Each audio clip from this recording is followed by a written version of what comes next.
PvP in Elden Ring has been very scuffed.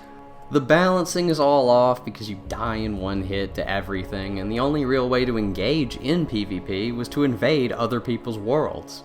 However, you can only invade worlds where co-op is taking place, so you'll always be at a disadvantage, which I don't mind that on its own, but there's no other real way to do PvP, unlike in past games, where you could put down a summon sign to specifically request a one-on-one duel.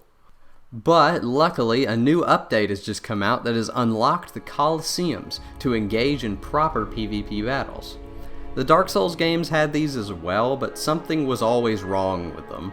In Dark Souls 2, there wasn't really any proper matchmaking, so you could just be at level 1 and fight someone who was level 5000. And in Dark Souls 3, the dedicated PvP arena was locked behind paid DLC, so most people just used the already existing methods of PvP. Let's hope they've worked out the kinks in this one here, because unlike Dark Souls, if this doesn't work, there's no alternatives. Alright, let's get this party started. Ah, shit! At the first Colosseum in Limgrave, you get a menu with a few options to pick from.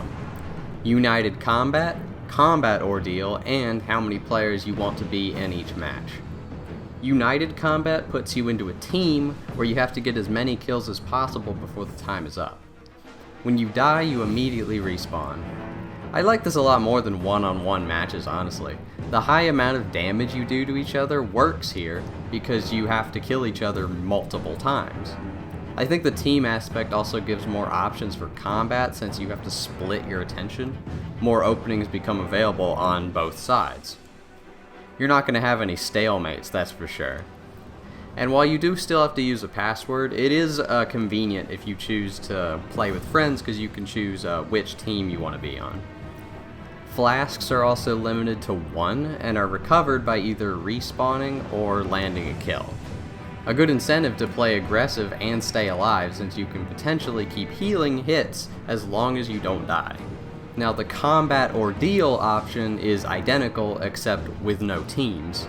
This game mode is a lot more chaotic and can be hard to manage, but I understand the inclusion.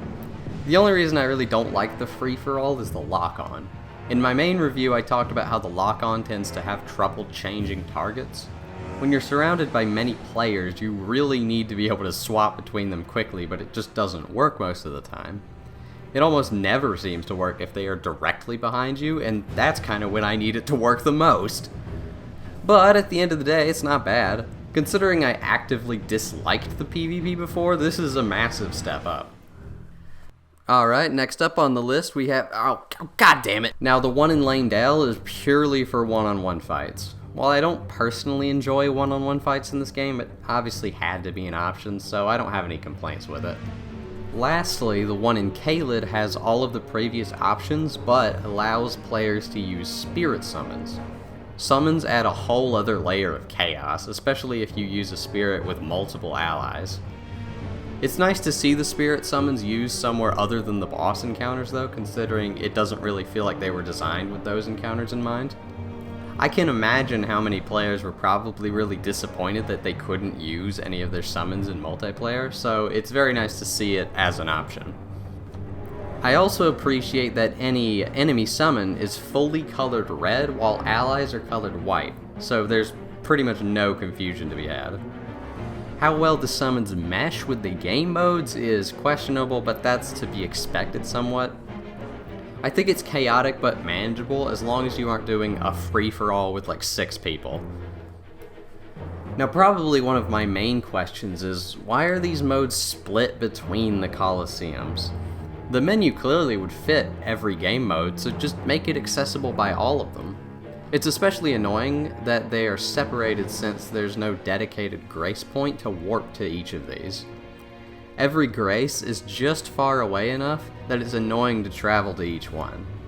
I understand they wanted a reason to go to each Colosseum, but splitting the modes between them doesn't really serve any purpose other than just wasting some of your time.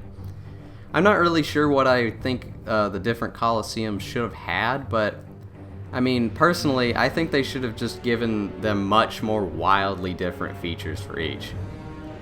Nevertheless, this is a very good addition considering the options for PvP previously were practically non-existent.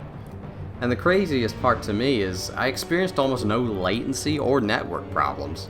My internet is very below average, so it's impressive that outside of some minor animation bugs, I didn't encounter any meaningful problems, which that's pretty based.